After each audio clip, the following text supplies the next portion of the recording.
तो दोस्तों, मेरा नाम है उदित और आप देख रहे हैं स्ट्राइविंग स्टूडियोज।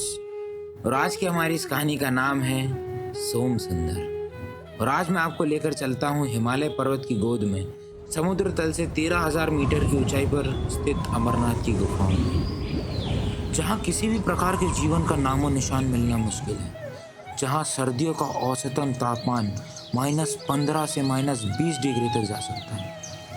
और इस कड़ाके के ठंड में मेरे महादेव तन पर भस्म, कपड़ों की जगह पर बाघ की छाल ओढ़े महीनों से आंख मूंदे बैठे हैं। और ये खबर धीरे धीरे पूरे भारतवर्ष में फैलती गई कि उन ठंडी हिमालय की चोटियों में कोई इंसान महीनों से बिना कुछ खाए पिए बैठा हुआ है, स्थिर, बिल्कुल स्थिर, मानो कोई पत्थर। एक ही अवस्था में बैठे हुए इस इंसान को देखने के लिए लोगों का जमावड़ा अमरनाथ की तरफ रुख करने लगा। और ये खबर हिमालय राज्य पर रहने वाली एक सुंदर राजकुमारी तक जा पहुंची, जिनका नाम है पार्वती। पार्वती एक बहुत ही सुंदर, सुशील, पाक कला जैसी कई कलाओं में माहिर एक बहुत ही सभ्य राजकुमारी है। और राजकुमारी होने की वजह से वो वैसे ही ऐशो आराम में पली बड़ी। सुंदर वस्त्र, श्रृंगार, स्वर्ण आभूषण, रत्न और तरह तरह के पकवान। पर न जाने क्यों उन्होंने ये जिद पकड़ ली कि मुझे भी एक बार शिव को देखने अमरनाथ जाना है। अब भला अमरनाथ जैसे इतने दुर्गम स्थान पर किसी राजकुमारी का क्या काम? खैर, नियति के आगे किसी की चली है क्या भला? कई दिक्कतों के बाद जब पार्वती ने शिव को पहली बार देखा तो उन्होंने शिव को कुछ इस रूप में पाया, ध्यान में मग्न, मानो कई सालों से आंखें नहीं खुली हो। बालों को जटाओं का रूप लिए सालों बीत चुके थे और होठों पर एक मंद सी मुस्कान, शरीर पर भस्म, गले में नाग, बदन पर बाघ की छाल। दोस्तों, कहते हैं कि जिस किसी ने महादेव को पूरी तरह अपना लिया वो इस दुनिया में किसी को भी अपना सकता है। फिर क्या, पार्वती तो वापिस आ गई थी अपने महल में, पर अपना दिल वो शायद वहीं छोड़ आई थी। और उन्होंने तो जिद ही पकड़ ली थी कि अगर हमें कभी किसी से शादी करी तो वो होंगे सिर्फ और सिर्फ शिव। और फिर क्या, पार्वती ने फिर कितनी ही बार अमरनाथ की यात्रा कर शिव को प्रसन्न करने की कोशिश की, पर शिव है कि अपने नेत्र खोलने को राजी नहीं। और इस बात से सभी देवगण भी काफी चिंतित हो उठे थे कि अगर शिव का ये एकाकीपन जल्द ही समाप्त नहीं हुआ तो सृष्टि को विनाश का सामना करना पड़ सकता है। ऋषि दधीचि और नारद मुनि जैसे कई लोगों के घनघोर प्रयास के बाद आखिर शिव अपने ध्यान से बाहर आ ही गए, पर उसका परिणाम कामदेव को भुगतना पड़ा। हालांकि राजकुमारी पार्वती और शिव का तो जन्मों जन्मांतर का साथ है और ये बात वे दोनों भी भली भांति जानते थे, पर अभी भी शिव ने पार्वती को स्वीकार नहीं किया। उसका कारण था मानव शरीर की 16 अशुद्धियां। और इन 16 अशुद्धियों को दूर करने के लिए राजकुमारी पार्वती ने कई कठिन तप करे, हफ्तों का उपवास, मानसरोवर की पैदल यात्रा, राजमहल के 56 भोगों को छोड़ पार्वती सिर्फ और सिर्फ कंदमूल का सेवन करने लगे थे।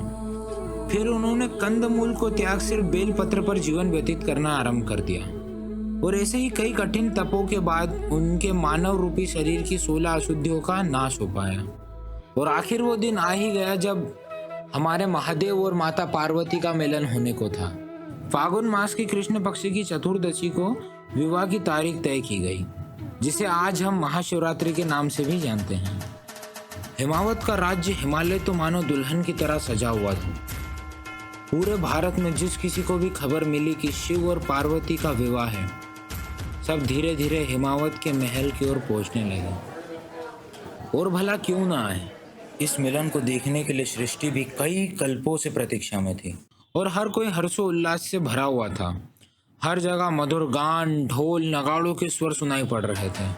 अरे भाई, जरा राजमहल की ओर तो देखो, क्या अद्भुत सजावट है। भाई, तुम उन विशाल हाथी घोड़ों को ना भूल जाना जो बारात के स्वागत के लिए खड़े हैं। अरे तुम दोनों हाथी घोड़े छोड़ो, राज परिवार के आभूषण की ओर देखो, स्वर्ण में लथपथ। पर क्या ये बात सही है कि महारानी मैनावती को दूल्हा पसंद नहीं है? पता नहीं, पर अगर बेटी पार्वती ने किसी को पसंद करा है तो वो ठीक ही होगा। लगता है कोई बड़े राज्य का राजकुमार होगा। बारात भी देखने लायक होगी। देखते हैं बारात कितनी वैभवशाली होगी। लगता है बारात आ गई, बारात आ गई। पर ये क्या, ढोल नगाड़ों की जगह पर ये कैसा स्वर आ रहा है बारात की दिशा से? बारात तो आ चुकी थी, पर लोगों की सोच से ठीक विपरीत।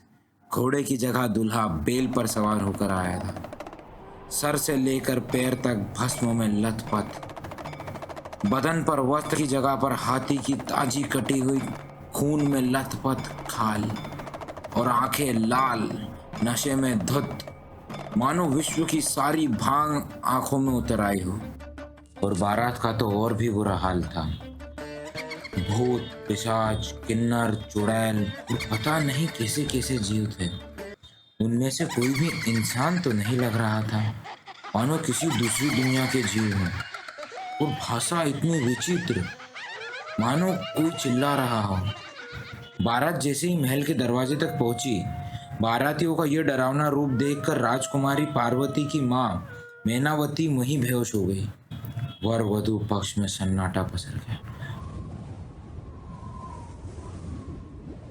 माता की हालत देखकर राजकुमारी पार्वती शिवजी से बोले, स्वामी, आपने ये क्या रूप बनाया है? क्यों पार्वती, मैं तो सदैव इसी रूप में रहता हूँ। तुमने भी मुझे इसी रूप में देखा है और मेरे इसी रूप से प्रेम किया है, तो आज अचानक मेरे इस रूप से आपत्ति क्यों? स्वामी, मुझे आपके इस रूप से कोई आपत्ति नहीं है। मुझे आपका यह रूप भी स्वीकार है और आप मुझे हर रूप में स्वीकार हैं। पर स्वामी, हर माता पिता की इच्छा होती है कि वो अपनी संतान का विवाह एक रूपवान व्यक्ति से करें। पर पार्वती, रूपवान की परिभाषा क्या होती है? एक शिशु जो पूरे संसार की दृष्टि में कुरूप होता है, वो अपनी माँ के लिए इस दुनिया का सबसे सुंदर शिशु होता है। तो इसमें सही क्या है, संसार का दृष्टिकोण या उस माँ का दृष्टिकोण? इस बाहरी सुंदरता का ढलना तो तय है, परंतु हमें उस आंतरिक सुंदरता को कभी नहीं भूलना चाहिए जो नश्वर है। बस इतना सा सत्य अगर मनुष्य समझ जाए तो क्या वो भगवान नहीं बन जाएंगे? मनुष्य तो स्वयं अपने मन को समझ नहीं पाता, फिर वो भला कैसे किसी और के दर्द को समझेगा? हमारी माँ अब हमारा विवाह आपके साथ नहीं करना चाहती है। वो अब हमारा विवाह इस संसार के सबसे सुंदर व्यक्ति से करना चाहती है। हम जानते हैं स्वामी, आपके वास्तविक रूप से सुंदर इस संसार में कुछ भी नहीं है, और वही रूप बनेगा इस संसार में सुंदरता की परिभाषा। आप क्या हमारे प्रेम के लिए उस रूप में दर्शन देंगे? बोलिए स्वामी। अवश्य पार्वती, तुम्हारे लिए मैं उस रूप को धारण करने के लिए तैयार हूँ। फिर शिवजी ने जिस रूप को धारण किया, वो रूप बना इस संसार का सबसे सुंदर रूप, पूरी तरह से मदहोश मगर पूरी तरह से सजग। शिवजी के इस रूप को देखकर मैनावती बोली, हमारी बेटी का विवाह अगर होगा तो इस व्यक्ति के साथ होगा, उससे नहीं जो बाहर बैठा। और उस रूप को आज हम सोम सुंदर के नाम से जानते हैं। पूरी तरह नशे में धुत मगर भव्य, अत्यंत मनमोहक। दोस्तों, मदहोशी ध्यान मग्न होने के लिए एक महत्वपूर्ण गुण है। अगर आप नशे में नहीं हैं तो आप एक जगह पर घंटों बैठने का कैसे सोच सकते हैं? इसीलिए मदहोशी शिवजी का एक महत्वपूर्ण गुण है, और इसीलिए उनके सर पर चंद्रमा है, जो इस बात का प्रतीक है कि वो हमेशा खुद से ही मदहोश रहते हैं, किसी पदार्थ से नहीं। वो शराबी नहीं थे, वो बस उस चांदनी को लगातार पीते रहते थे। तो बेराम, तो यार अगर वीडियो पसंद आई हो तो लाइक करो, सब्सक्राइब करो, शेयर करो, कमेंट करो, और मेरे ऐसे ही आर्ट वर्क्स को देखने के लिए मुझे इंस्टाग्राम पे फॉलो करो। लिंक्स डिस्क्रिप्शन में है, लिंक्स आर इन डिस्क्रिप्शन।